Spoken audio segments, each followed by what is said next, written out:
Of Jared Orchen. We are going to learn today the Haftorah of Parshat Mishpiatim. 14:11. 1:4:11. Okay, the Haftorah is from the book of Jeremiah. Jeremiah is a very famous prophet. Everybody knows about him. There is songs about him. There is songs in Hebrew and songs in English. Huh? He was a bullfrog. There is songs, right? Jeremiah was a bullfrog. A bullfrog? What's a bullfrog? That was a song from about 30 years ago. There is even in Hebrew this kind of books, of songs. And Jeremiah was a prophet for many years. How many years was Jeremiah a prophet? Probably 60 years. He started to prophesy as a young boy, maybe 15. And he was still 75 years old, he was still alive. He was through 4 kings, the time of 4 kings. And in his time were older prophets too. Ezekiel was in Babylon a prophet, I think Habakkuk and Zephaniah. There were other prophets in his time. But he was the prophet. And he was a Kohen. And he started to prophesy in his own city. And mainly, the word Jeremiah comes in Hebrew from Irmiyahu, the word Mar. Mar, what's Mar in Hebrew? Ocean or sea? Mar. Mara, bitter. Bitter, very good. Mar means bitter. He gave bitter prophecies. He had to tell the Jews that the temple is going to be destroyed. They are not doing tshuva, they are not repenting.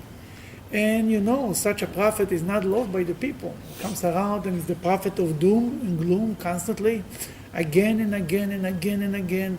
And he was fighting, and the history of his life is full of tzars. Everybody hated him. That he survived is a miracle.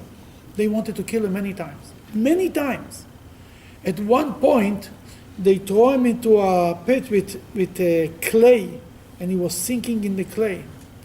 And a foreign Eved Akushi today would be translated as an African-American slave saved them. A foreign slave saved Jeremiah. His own brothers, the Jews, and the king finally gave in and said, do whatever you want. They were about to kill him. They wanted to die there. And he pulled them out. And he survived, and he saw the destruction. And he stayed with the people after the destruction in Israel. He ended up in Egypt. Very sad story. But that was most of his prophecies, were this type of prophecies. He also wrote the book of Eicha, the book of lamentation, that described the destruction of the first temple that we read in Tisha B'Av, was written by Jeremiah. His prophecies, most of them are so... They are so in detail, such scary prophecies that you read that you get scared. What he's predicting in the Jewish people. What he felt, and what his main thing was, it was in the time when Babylon, he was a prophet before that. But on one hand, he tried in the beginning of his prophecy, was a king, Oshayahu, who was a righteous king, and he cleaned up the temple, the Jerusalem from idol worshipping, and he tried to reunite the 2 kingdoms. At that time, the kingdom of Israel was gone, basically, that he tried to collect the remnants and to bring them to Jerusalem. Bring them, to connect them to Jerusalem. And he turned to them and he says, God is missing the children of Ephraim. Ephraim was the kingdom of Israel, called Ephraim. And he tried to, there is also some prophecies of hope and excitement there. But later, as things got deteriorated, it was clear when Babylon, it was like this. Every time it was a different superpower. When Jeremiah started to prophesy, it was still Ashur. The Assyrian king was still the superpower. Just over. And who started to be the new superpower? Babylon. And Jeremiah turned to the Jews and said, God wants Nebuchadnezzar to be the king, and that's the story. It was so different than Isaiah. Isaiah was years before him. Isaiah said, do not give in to the king to Sancherib, the king to the Assyrian king. Stay for it. We'll fight it. You'll be miracles. And it was miracles. Jeremiah was just the opposite. It says, give in. And every time the Jews want to do the opposite of the prophet. When Isaiah says, don't give in, everyone says, no, you should give in. And Jeremiah says, give in, no, we will fight it. And they made it's around the time that they made a meeting in Jerusalem. We spoke about that a few Haftorahs ago. From 4 kings in the Middle East made a meeting how to rebel against the Babylonian king. It was after Nebuchadnezzar came to Jerusalem once. And he exiled some of the Jews. And he appointed a king that was loyal to him, Tzidkiyahu. And this king was swore by God that he will never rebel against them. And they used to pay taxes to the king every year. And here they came, it was a new king in Egypt, and it was all excitement. We are going to rebel against the Babylonian king. And they made a meeting in Jerusalem. And I mentioned the story that God told Jeremiah to make like a yoke made out of wood and go around, and to send every king, he sent 4 yokes to the 4 kings. Accept upon yourself the yoke of Babylon. This is it, that's what God wants. He calls them Nebuchadnezzar, the servant of God. That's how he calls him, Jeremiah. Because like he's doing the will of God. He prophesies that later Babylon will also be destroyed. But at this point, that's what God wants. But they didn't want to hear from him. And Nebuchadnezzar, for a year, he doesn't get taxes. He thought maybe it's a problem, maybe there's a financial issue, maybe the mail didn't arrive early enough. Then he realized that these guys are rebelling. He took his whole army, and he's on the way to Israel to put some order in the Middle East. That is the kind of the background of the story. You're talking about 2,500 years ago, right? Something like that. Depends how you count and how you count. Depends who you count. When you believe in counting, but whatever it is, there is 150 years of discrepancy. But yeah. Now, what is the story here? This is a connection to the Parsha of the week, but a strong connection. Sometimes the Haftorah, you have to look for the connection. Sometimes the connection is very clear. In the Parsha of this week, which is right after God giving the Torah at Mount Sinai, the Torah speaks about slaves, the laws of slaves. Now, we must make clear something very important. What is slavery? It took me a long time until I understand why people in the United States have such a problem. I used to teach the Torah, the laws of slavery. And everybody gets all worked up. Then I understood what's the background. The background in America is slavery of the black people, of the African Americans. What is this slavery? Kidnapping people from Africa and forcing them to be slaves for life and torturing them and so on. Slavery in the Torah, it's like this, let's make it clear. In this parsha of the week, it's written, if anybody kidnaps a human being, deserves death. Finished. Then kidnapping, not only it's not allowed, you deserve death for kidnapping. The kidnapping is not allowed. What is the Torah speaking about slavery? The Torah speaks about a person who stole money from others. And he was caught, taken to court. Yeah, I stole money, it was clear, I have proofs, he had the means. There is witnesses, but he doesn't have money to pay. What do you do with such a person? We sell him as a slave to a master, to somebody, and with this money, we pay off the debt. What means to sell to a slave? What type of slave we're talking about? We're talking about is being sold for 6 years, to work by a person. You cannot be sold for more than 6 years. Never. And during these 6 years you work your payments, then there is one case when you are sold because you stole money. The other case is about a guy who's homeless. Homeless, he has nowhere to eat, he doesn't know where to sleep. He comes to a guy, he says, please buy me as a slave. At least I have room and board, give me some money. Fine. These 2 cases, they can sell themselves or by the Beit Din, by the Jewish court, or you can sell the other case is you can sell yourself only for 6 years. That's number 1. Number 2, the moment he's being sold as a slave, the Torah made such restriction for the slave because he cannot leave. He doesn't have to the choice, the option to walk away. Then the Torah made special rules how nice the master has to be to him, how well he has to treat him. And the Torah said like this: you have to treat them just like you treat yourself. First of all, you cannot give him any insulting jobs. He's a Jewish slave. I mean, he's a king. A Jewish slave. You ever give a Jew an insulting job? Then you're not allowed to give him an insulting job. For example, at the olden times, to go to the Schwitz, then the slave used to carry your shampoo. It was more complicated than shampoo at that time. It was a whole thing that he used to carry behind the master, the things, all the stuff for bathing himself. You're not allowed to give it to the Jewish slave because it's insulting. You're not allowed to give him a job that does no limit. Clean the roof until I'm coming back. No such thing. Tell me what you want exactly from where to where. I'm not cleaning you until you're coming back. It has to have a limit. You have to tell him what's the goal. But more than that. Now, all of this is not by a worker. If I have a worker, an employee, I can tell him clean the roof until tomorrow, until I come back. He doesn't like it, he goes away. That's the deal. I'm ready to pay $10 an hour. You want to come to work? Fine, you don't. Then I don't have this obligation by a regular employee. I only have this obligation by a slave because he cannot walk away. That's why.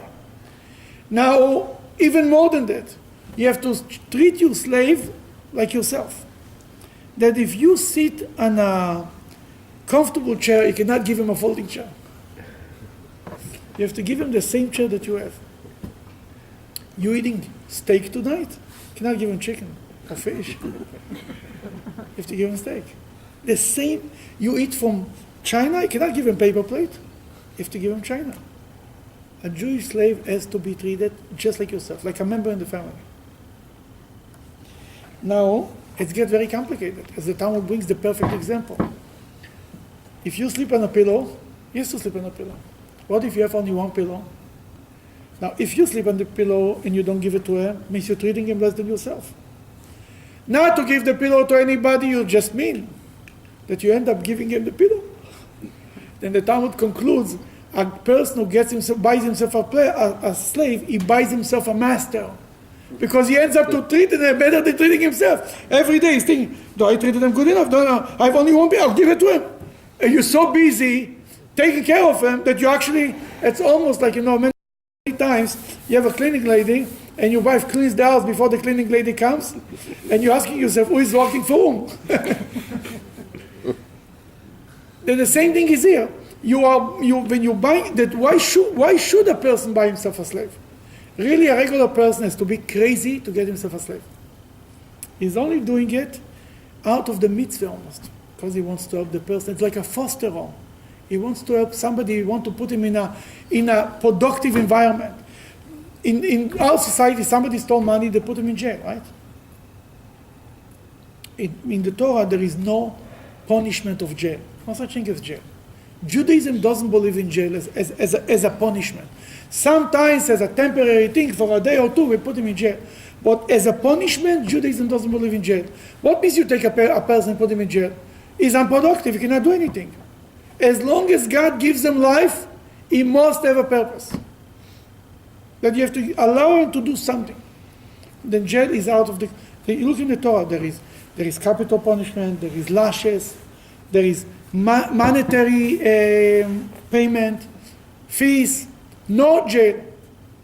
Then you will find a guy, he's stealing money, he never paid, then what do you do with him? Two things. By selling him, you are able to pay the money to the store.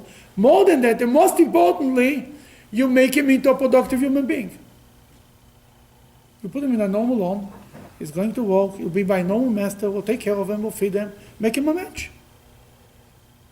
That's what it is. That's in the Parsha of the week. That's the first 2 pages of the Parsha, speaking about the loss of slavery, if he's being... And after 6 years, he has to leave. By the 7th year, the beginning of 7th year, by the end of the 6th year, he's released. Now, his master is allowed to give him a wife. A non-Jewish maidservant, if the master has a non-Jewish maidservant, he was allowed to marry him off to the slave, to the Jewish slave, if the Jewish slave never was married. Then in this case, basically, and because the non-Jewish slave when he becomes a slave by a Jew, it's like a half of a conversion. He has to accept the belief of God and not worshiping idols. Then at this point, it's like a process of half of a conversion. Then he can marry the Jewish guy, she can marry the Jewish guy, and they can have children. After 6 years, he had children, and he wants to stay, he doesn't want to leave. He loves his family. Why is it only for 6 years?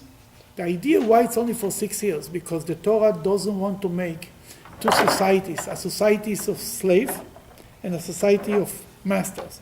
Then any slave, it's a limited thing, it's not something forever. There will never be a society of Jewish slaves, like there is in India. There is different tribes, there are the lower tribes, there are the higher tribes. In Judaism, it was not acceptable. Then even a slave, it's a temporary thing. After 6 years, it's like any regular person. But if this guy wants to stay as a slave, he doesn't know where to go. He loves his wife and his children. Then the Beit Din takes him and makes him a little hole in his ear next to the mezuzah. And why is the hole in the little ear? Not to give him what is called? Tattoo. Earring, not for earrings purposes, but to remind them that this ear heard at Mount Sinai that God said, "You are my servant. I'm your master. Don't look for other masters." And he forgot about that and he's looking for other masters. Then this man could be a slave also not forever, only until the Jubilee year. The Jubilee year is every 50 years, every cycle. And it's not his Jubilee, his 58, it's the Jubilee. Then if Jubilee comes in 3 years from now, let's say, or 10 years from now, that he can stay another 10 years or another 3 years. That's it. By then he must go free, even if he wants to. Now, something very important. Do we practice Jubilee today? In Judaism, we don't. We have the sabbatical, but we don't practice Jubilee. Only in the time of the temple we practice Jubilee. We don't practice Jubilee, that we cannot have a slave because he has to go out of Jubilee. Then we don't practice the whole slave system. Then the slaves are only in the time, allowed only in the time of the first temple. Then the whole practice of slavery stopped over 2,500 years ago. Aren't there examples in the Talmud, though? The Jewish slaves? No. Sure. No, I don't think so. No. There is Rabbi Greenberg, not Jewish slaves, no. Jewish slaves will not practice, as far as I know. Maybe if you find me one story, I don't. As I told the mayor, I don't know everything. Why the first temple, not the second? If it was in the second temple, because it's practiced Jubilee again of Jewish slaves, maybe, I don't know. It's written that Ezra, they sell the slaves away, but it was, in Nehemiah came, it was talking about non-Jewish slaves, it was assimilation and intermarriage. It was not talking about Jewish slaves.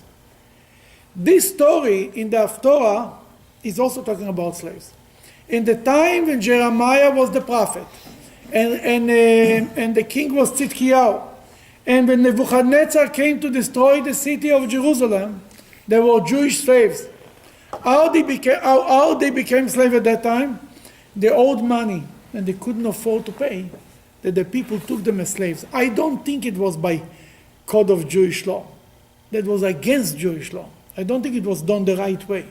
They didn't do it the way it's written in the Bible. They did it because there was a terrible society and a mean society, and the rich were stronger than the poor. It was not that they're following the rules of the Torah, not at all. But for a moment, they tried to be righteous and following the rules of the Torah, and that's where the story comes in.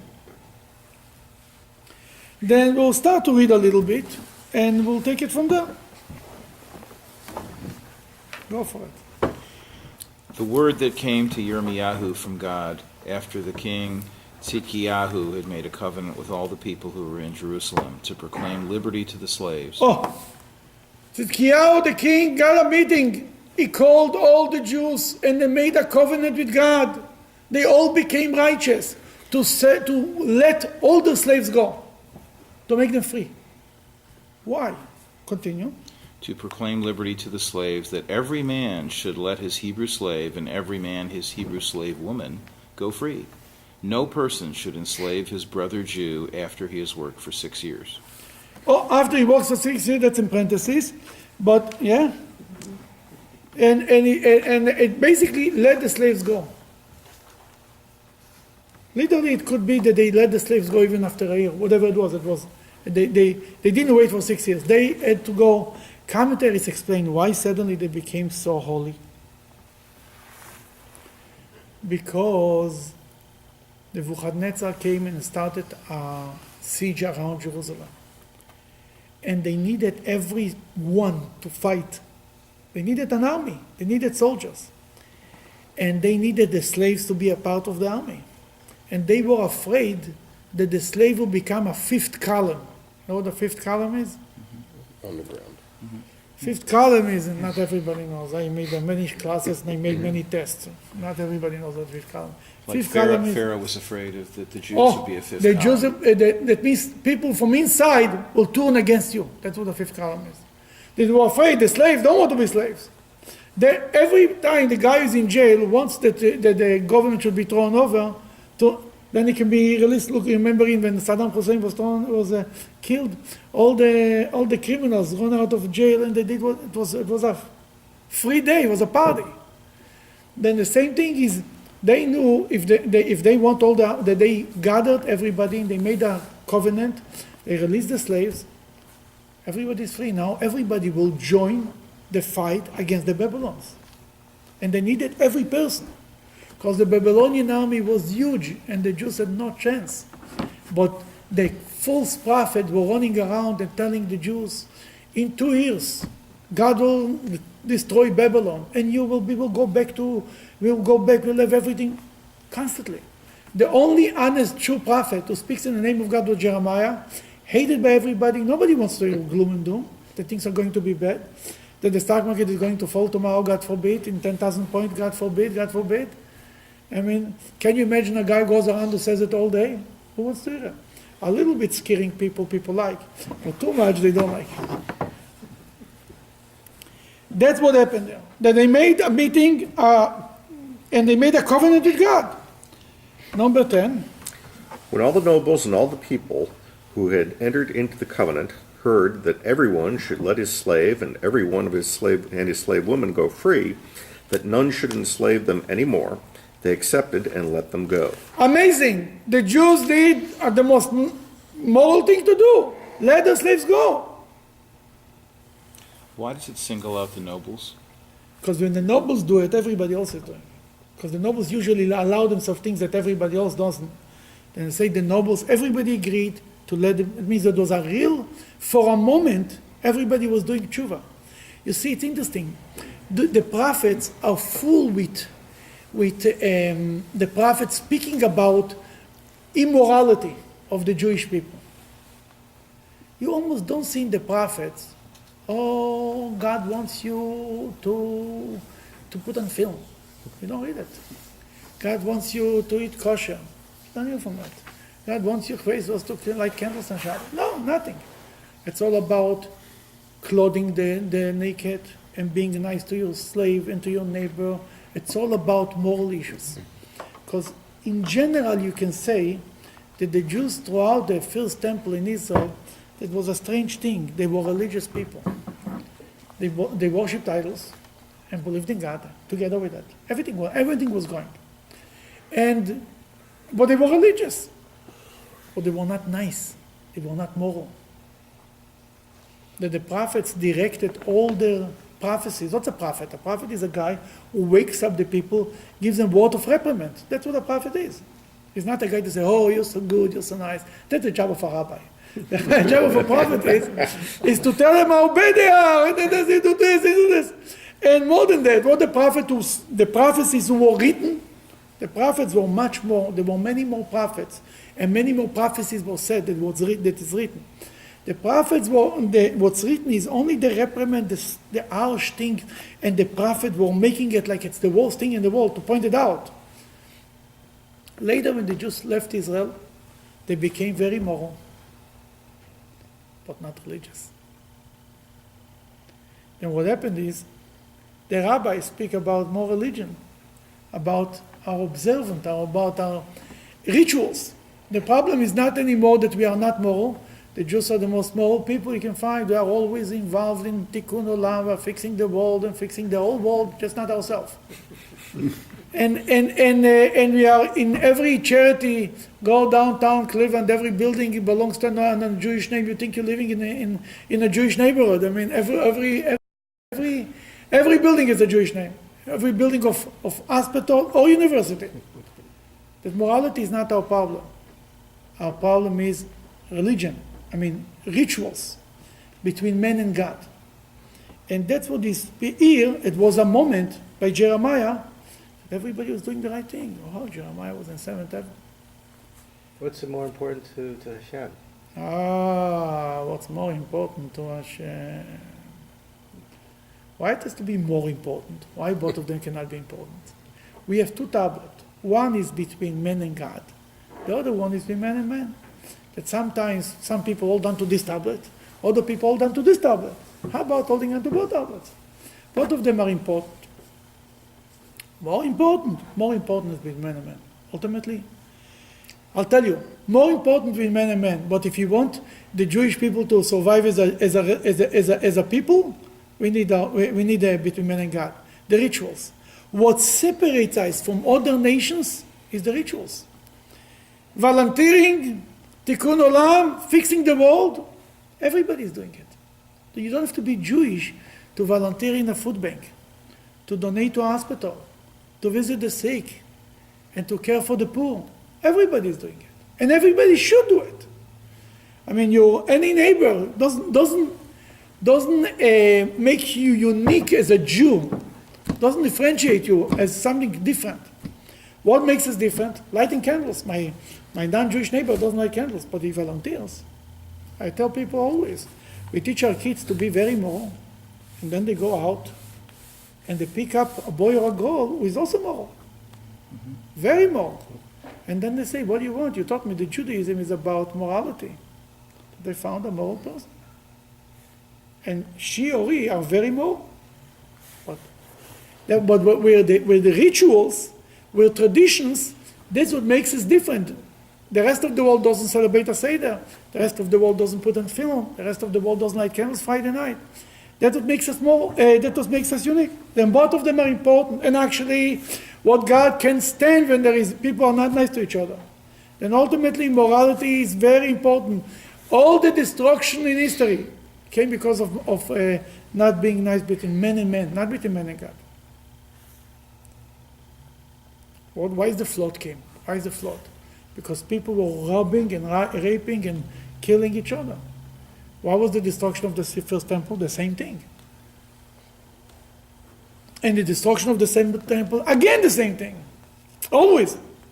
But if you want the Jewish nation to be in 100 years from today, you better stress it's not a contradiction. Not only it's not a contradiction, they are complementing each other.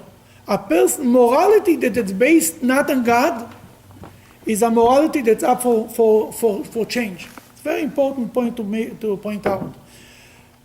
Morality, if I decide when not to kill or when not to steal, then tomorrow I can decide that this person I'm allowed to. I remember, I mentioned that a few times. I had once an argument with a lady that not stealing. She said, I teach my kid not to steal. But really, if your kid comes to school and he tells you that he stole from a very rich child $1, and he took the $1 and he bought a sandwich for a poor child. You tell him you're not allowed to steal, you tell him. He tells you, Mom, that's your opinion, you're entitled, but I'm entitled for my opinion, right? Why is your opinion better than my opinion? It's freedom. It's democracy, right? Then he thinks it's very moral to steal from the rich and give to the poor. Why not? What can I tell him why it's not moral? Who decides what's morality? It's a referendum? But I think the majority thinks that that's morality. I think different. Too bad. But if morality is based on God, God said in the Ten Commandments, do not steal. It's what my opinion and your opinion doesn't count. God said so. And God you cannot change his mind. Go talk to him, change his mind.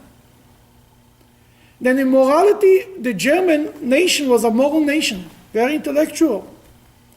How they came to such a terrible atrocities, to kill babies, to throw them into fires like this, living children. because they made the Jews subhuman, and the moment they made them subhuman, now it's moral to do this, because they're the people, the Jews are bad, whatever it is. It means morality that's based on human decision is always up for change. You know the famous story about a rabbi, he had a committee, a committee was looking for a new rabbi, searching committee. He said, what's your morals? He gives them a whole set of morals, but he said, what if you don't like it, I have another set. Morality that's up for election. What are you going to do with it? Today this, think about it. In America, 50 years ago, the majority of the people were against gay marriage. Today, the majority is for gay marriage. It means morality is up for change. So your religion gives you morality. Then, So, in that, okay, let's say morality should come from God, or something not human. Why not Christianity or Islam? they are based on Jewish morality, on the Ten That's- Commandments, first of all. They Bad are based on example, the Ten perhaps, Commandments. but then why not say, I like eating pork, for example. I'll just be. And one second, pork has nothing to do with morality. Pork is from the mitzvahs of the man and God, not just the mitzvah of man and Oh, I God. understand, but then why not follow Christianity instead? Now you're asking a different question. Why Judaism and not Christianity? Right. That first of all, why not to go to the original?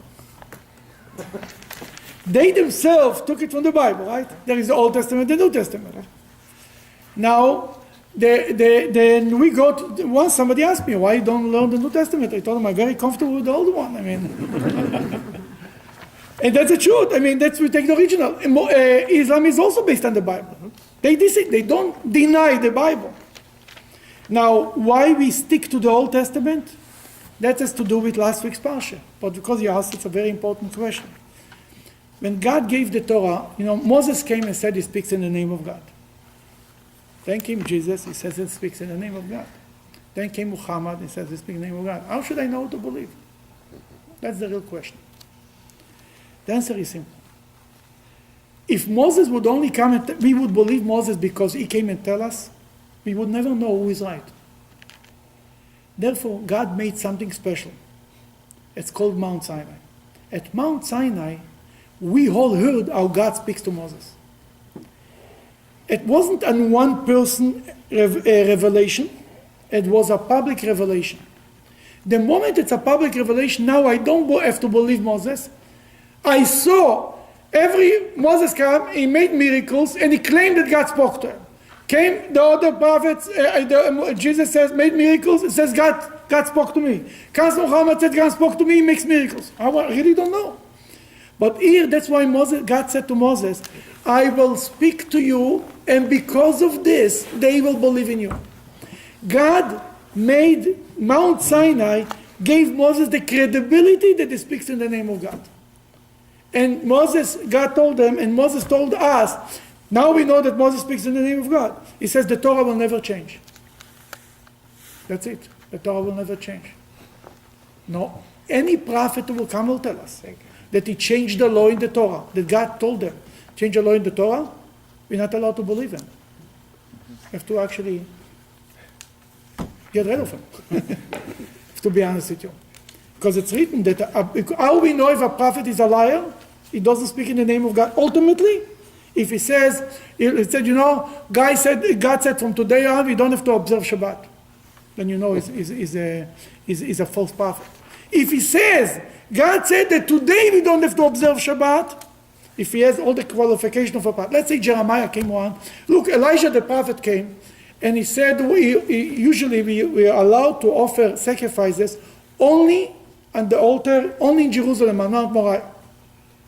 Elijah was doing the first temple, and he offered sacrifices one-time thing at Mount Carmel. It was a big showdown on Mount Carmel. He did it in the name of God. That a prophet can change the law temporarily. God told me today we shouldn't do it. But if Elijah would come and say, God told me from today you should start also offer sacrifices at Mount Carmel, he would throw him out of the show. Then all Judaism stands on Mount Sinai, stands and falls on Mount Sinai, on a public revelation that we don't believe Moses. We heard God speaking to Moses. And this no other religion can show. And that's why the Jewish religion is the true religion. Verstehst? Then that's what do you want to say? Well, the pork came from 13 in Leviticus. He doesn't disagree. It doesn't come from the rabbis. It No. comes from God. He says why do you have to believe why have to go with the Old Testament? Because Yeah, more. What to say? It's the whole thing. Everything that's written in the Torah, it's all based on. It's all comes from Moses. And Moses, how we know to believe Moses? Because we heard the Ten Commandments at Mount Sinai. Therefore, really, it's Mount Sinai. It wasn't about the information. It was about the experience that everybody heard God. And you know why this? We have the movie, the Ten Commandments, the Holy Movie. That I'm very glad that the movie exists, because when you talk about the Ten Commandments, people don't look at you like you fell from the moon. They heard about it before. But in the movie, the Ten Commandments, one of the only problem, a thousand problems, but the biggest problem, I would say, while Moses received the Torah from God, where are the Jews? Moses at Mount Sinai hears, I am your God. Where are the Jews?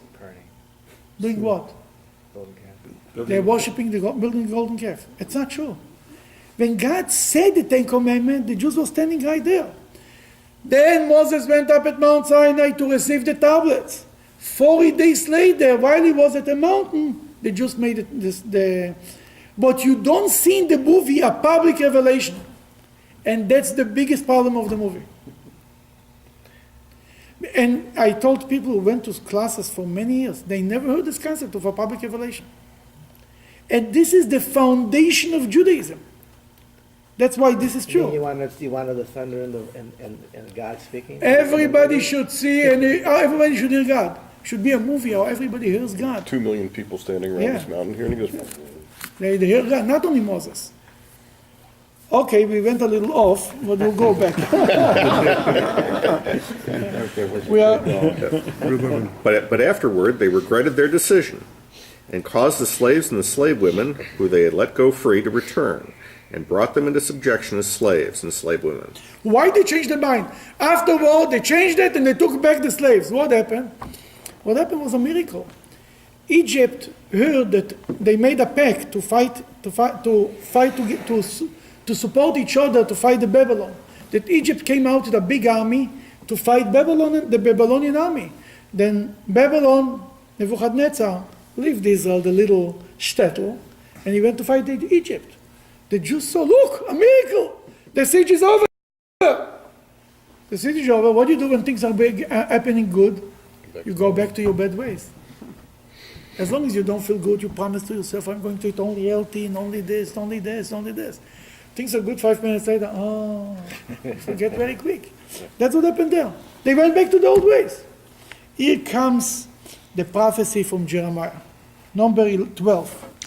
The word of Hashem came to Yua from Hashem. Yirmiyahu is Jeremiah in Hebrew. You can say Jeremiah. From Hashem saying, this is what Hashem, the God of Israel, says, I made a covenant with your fathers on the day that I brought them forth out of the land of Egypt, out of this house of slaves, and gave them the Torah, saying. Okay, here is God telling Jeremiah, I made a covenant with the Jews and they left Egypt. What I made a covenant? Number 14. Go ahead. At the end of the 7 years, each of you shall release his Hebrew brother who has been sold to you, and when he has served you 6 years, you shall set him free from you. He says, I already made a covenant. That was 1,000 years before that. 800 years before that. Before Jeremiah. I don't understand what it says. A little less. Less than 800? How much? Not less. No, it's more. 1,300. It's 600. You're 600 BCE. It's supposed to be 800 years. 3,300 years. It's 800 years. Yeah, so about 800 years. Yeah, that's right. God tells me, Jeremiah, I made with the Jews a covenant when they left Egypt that they will release the slaves. Go ahead, number 15. Barry? There's a conflict. It's just 7 years and 6 I years. know. So Barry, continue. But your It's father not did, really a conflict. It's the beginning of the 7th year. They should go free. Thank you. but your father did not listen to me to observe this mitzvah, nor did they pay attention to it. Now you repented and have done right in my sight by each man proclaiming freedom for his Jewish slave, and he made a covenant before me in the house which is called by my name. Okay, it says like this, and you were disobeying the law, and you were holding the slaves by you. Your fathers didn't listen to me. And now you came today and you finally made a covenant in my house, in the temple. You promised, you let everybody go free. And what happened?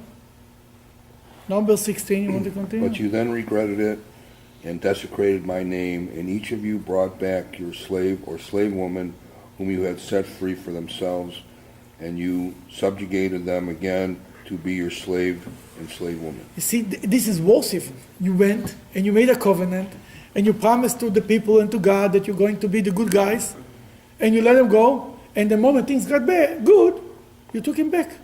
You subjugated them again. It's like Egypt. They went after the Israelites to bring them back. You're right, good point. But the Egyptian, not the Egyptian. This is Jews. Jews doing to their own brothers.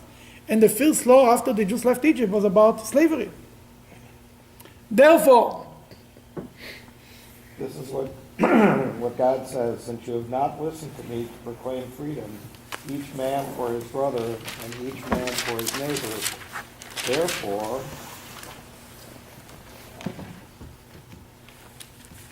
I am. These pages are stones in here.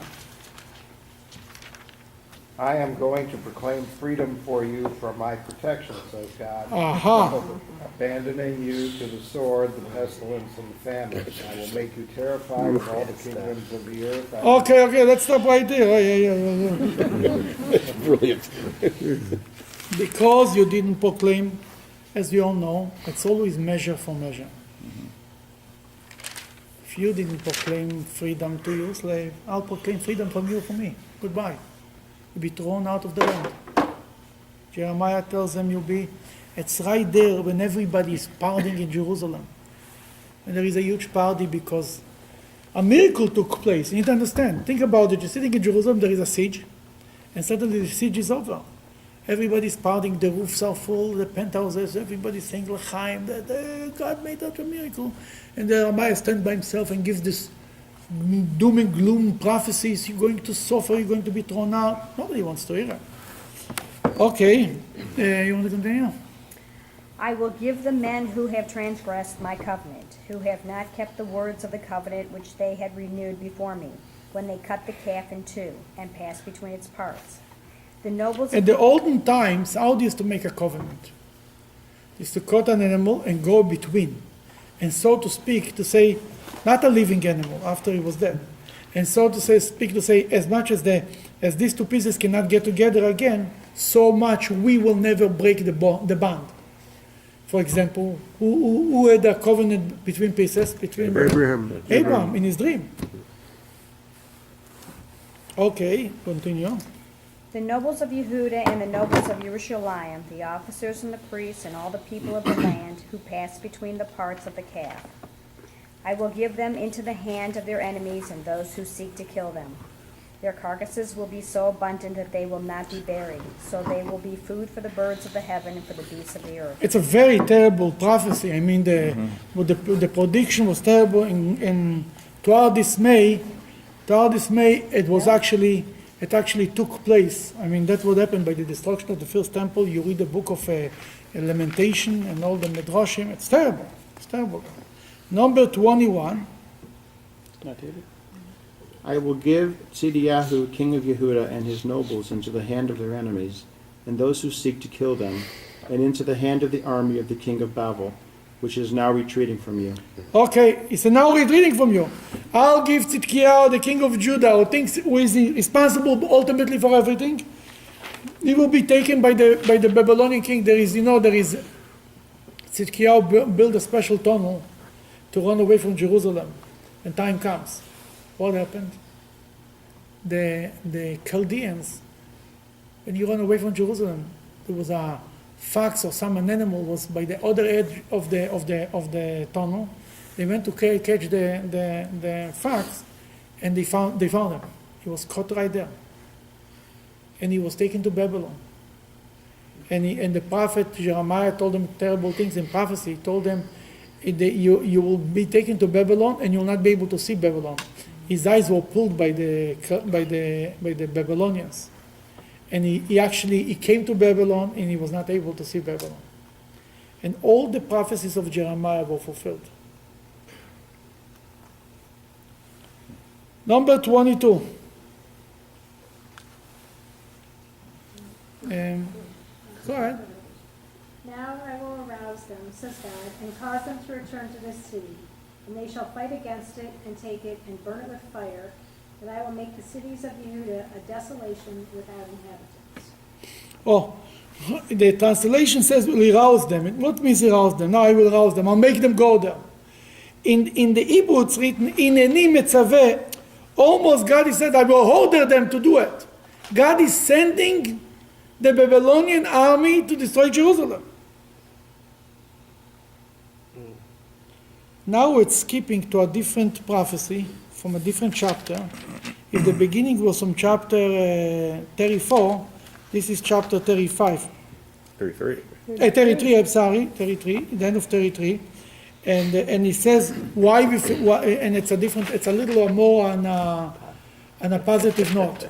Because in Judaism, every time when we conclude something, we must conclude in a positive note. Jews, they can say the worst thing, but then they finish with a good thing. Umesayimim betov. They finish with something positive, and it's a concept that goes through everything. Many times in the Talmud, there is a discussion about something harsh, and then if it's the end of the Talmudic tractate or chapter, they will conclude with some positive story, with some positive rule. Every time to finish on a high note on a positive thing. The sign bedovotov, to be complete in a good thing, every time. And the same thing, when the rabbis put together the Haftorahs, in general, most of the Haftorahs, not all, but most of the Haftorahs, the job of the Haftorah is to comfort the Jewish people. Then Haftorah is usually a positive thing. Some Haftorahs are not so positive, but most of the Haftorahs are positive. Here, but at least the end for sure is a positive thing. Okay, go ahead, please. This is what God said. Just as I would not cancel my covenant of day and night, I would not cancel the laws of heaven and earth. So too I will not cast away the descendants of Yaakov and David my servant, from taking of their descendants to be rulers over the descendants of Abraham, Yitzchak, and Yaakov. For I will return their captivity to their land and have mercy on them. What is he saying here? Just like there is the heaven and earth stay, and day and night, there is every day, there is another day and another night, and it's forever. So too the existence of the Jewish people will be forever. And not only the Jewish people, the house of David will be the kings of the Jewish people. Zedekiah was the last of the Davidic line in terms of kings. Yes. But there were other Davidic rulers, sure. like Zerubbabel. Zerubbabel was from that's the second temple. Yeah. And later in the second temple later in the second temple they were not from the house of David. Much later, the Maccabees were not from the house of David. No. But Hillel But later, even when the rabbis, we read in Shabbat, we read about the exilarchs. The exilarchs were the leaders of the Jews in Babylon. Then for 15 generations, was at least from the family of Hillel. Hillel was from the middle of the second temple, Hillel, right? Mm-hmm. And for 15 generations, why Hillel? Because Hillel was from the house of David. That the Jewish people made a huge effort throughout history to always have the leader from the house of David, even if he wasn't the greatest and most popular guy in town. They still kept him as a leader. When Rabbi Yochanan ben Zakkai asked from what was his name? Vespasius he told them, you want to destroy Jerusalem, destroy, but he asked him, what do you want? Ask me something and I'll give you. He asked him for three things. One of the things he asked him, don't kill the family of Hillel because they are from the house of David and we want you should continue the leadership of the house of David and the Jewish people.